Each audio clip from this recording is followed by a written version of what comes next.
O Senhor esteja convosco. Proclamação do Evangelho de Jesus Cristo, segundo Lucas. Glória a vós, Senhor. Naquele tempo, Jesus levou consigo Pedro, João e Tiago e subiu a montanha para rezar.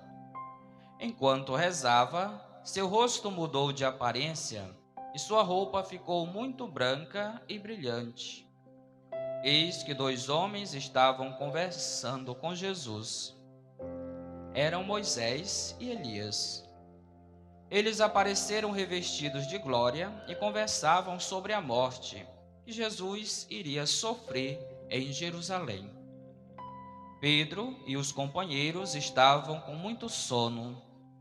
Ao despertarem, viram a glória de Jesus e os dois homens que estavam com ele.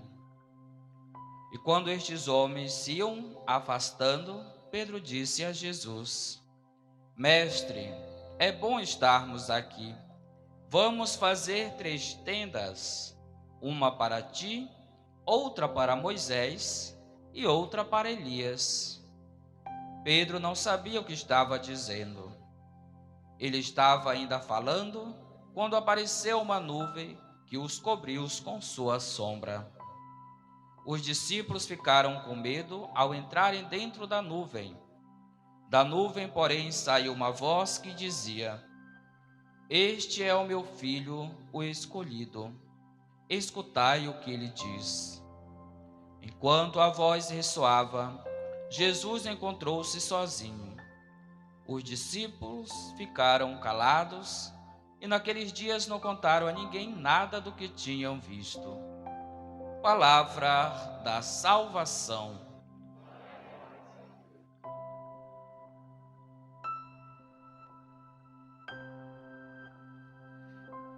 Meus amados irmãos e irmãs, a liturgia de hoje, propriamente, num santo Evangelho de São Lucas, nos traz o texto da transfiguração de Jesus. Jesus se transfigura diante dos seus discípulos, Pedro, João e Tiago, de forma gloriosa, resplandecente.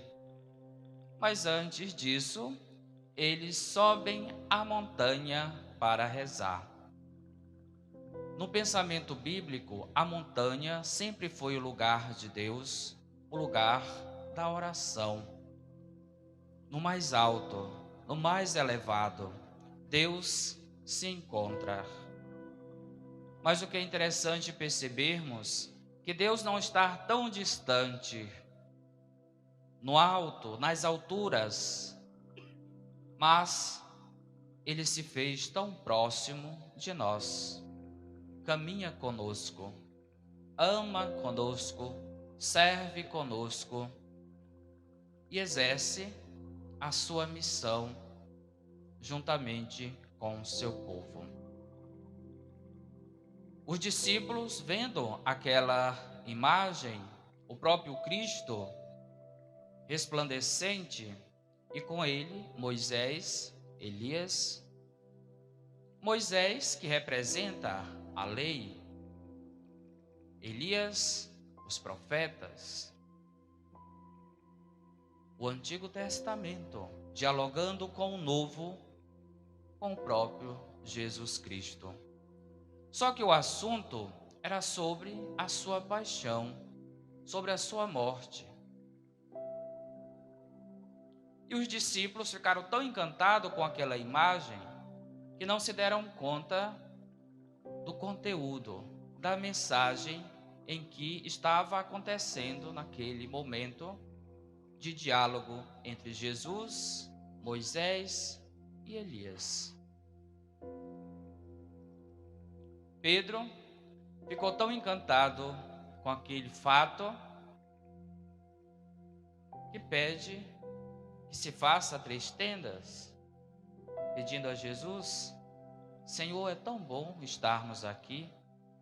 Vamos fazer 3 tendas, uma para ti, outra para Moisés e outra para Elias, a tenda que é lugar de morada também do Altíssimo.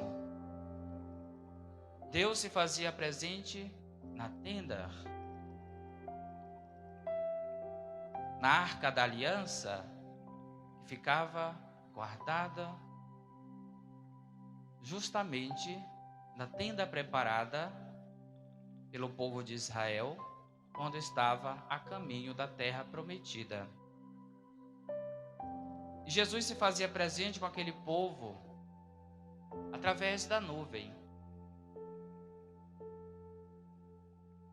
E neste relato, na qual o evangelista São Lucas coloca diante de nós, da nuvem sai uma voz: este é meu filho muito amado. Mas por que Jesus é este filho muito amado? Porque ele é um filho obediente. Ele é um filho que escuta a voz de seu pai. E mais ainda, não só escuta, ele coloca em prática. Dentro da perspectiva familiar, quem é o filho mais amado, senão aquele que obedece, que cumpre com seus deveres, escuta a voz de seus pais e, por vezes, por fazer a vontade do pai, por fazer a vontade da mãe, ocorre os ciúmes entre os próprios irmãos. Aconteceu com José do Egito, também era um filho muito amado, tinha esta proximidade com o seu pai, Jacó. E a mensagem em que o Evangelho, a liturgia de hoje quer transmitir para cada um de nós, é que possamos imitar esta imagem resplandecente de Jesus, esta imagem gloriosa, mas sem esquecer do mistério pascal, da sua morte e da sua ressurreição. Ou seja, não esquecermos da cruz. Realidade esta em que São Paulo nos adverte: há muitos que se comportam como inimigos da cruz. Para eles, a perdição. Mas por quê? Porque na cruz foi onde aconteceu a nossa salvação.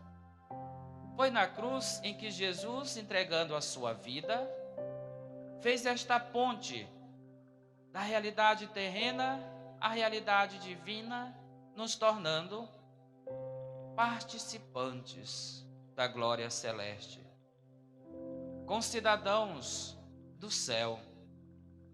Foi na cruz em que Jesus abriu as portas do paraíso novamente para a humanidade, que estava perdida, desorientada, abandonada em seu próprio pecado, na sua libertinagem.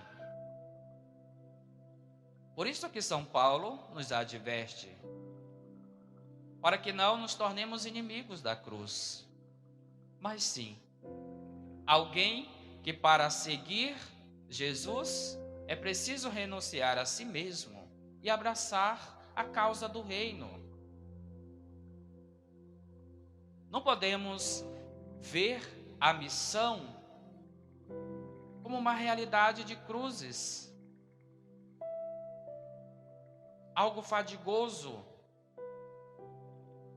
que nos atrapalha na nossa vida cotidiana, porque eu deveria estar fazendo outras coisas e estou aqui servindo a Deus.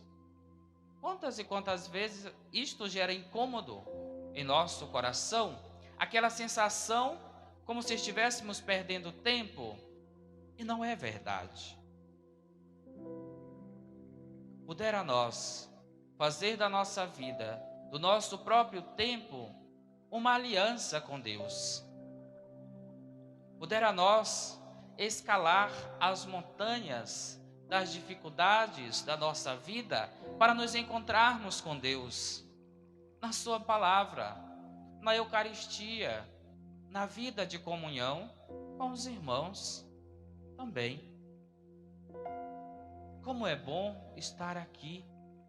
Como é bom estarmos na presença de Deus. Mas não basta isso. O estar com Deus, o permanecer com Ele, pressupõe também fazer esta ponte de saída de si mesmo e ao encontro de quem necessita.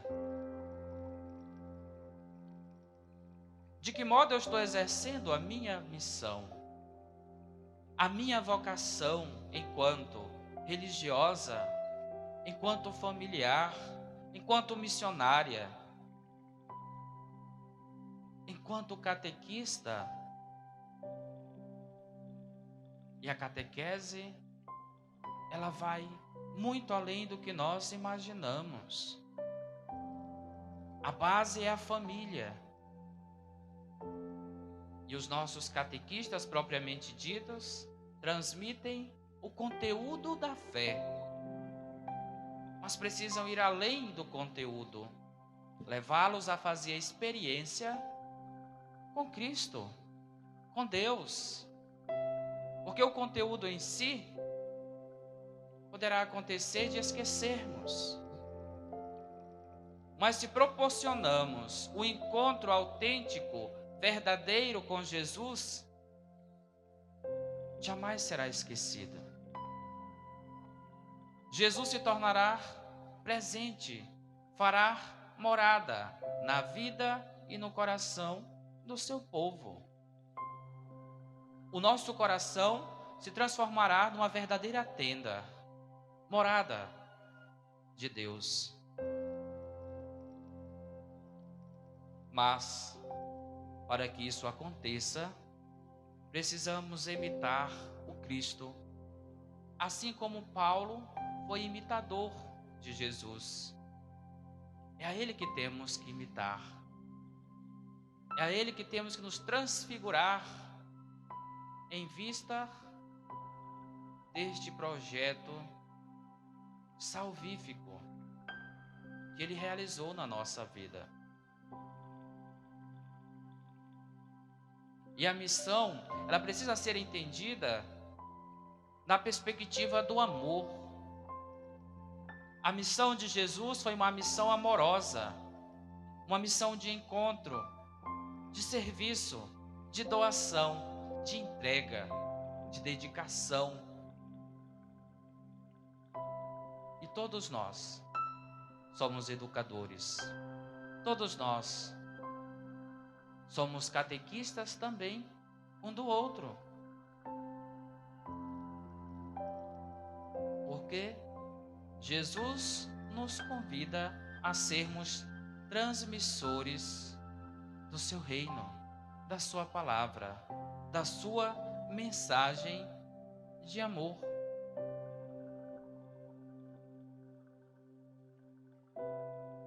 Que na liturgia de hoje que nós estamos participando, possamos subir, escalar as montanhas das nossas dificuldades, os nossos problemas, nosso próprio comodismo, despertando-nos do sono, da inércia, para a vida. Os discípulos estavam dormindo enquanto acontecia aquele evento. Quando se despertaram, praticamente estavam quase que terminando aquele diálogo. Quantos de nós ainda estamos nesta sonolência da fé, nesta sonolência da missão, da entrega, da doação, do amor? Despertemo-nos para a vida. Despertemo-nos para o Cristo, que nos convida a não ficar somente na contemplação, mas na prática, na ação de uma fé que é capaz de se transformar em obras. E louvado seja nosso Senhor Jesus Cristo.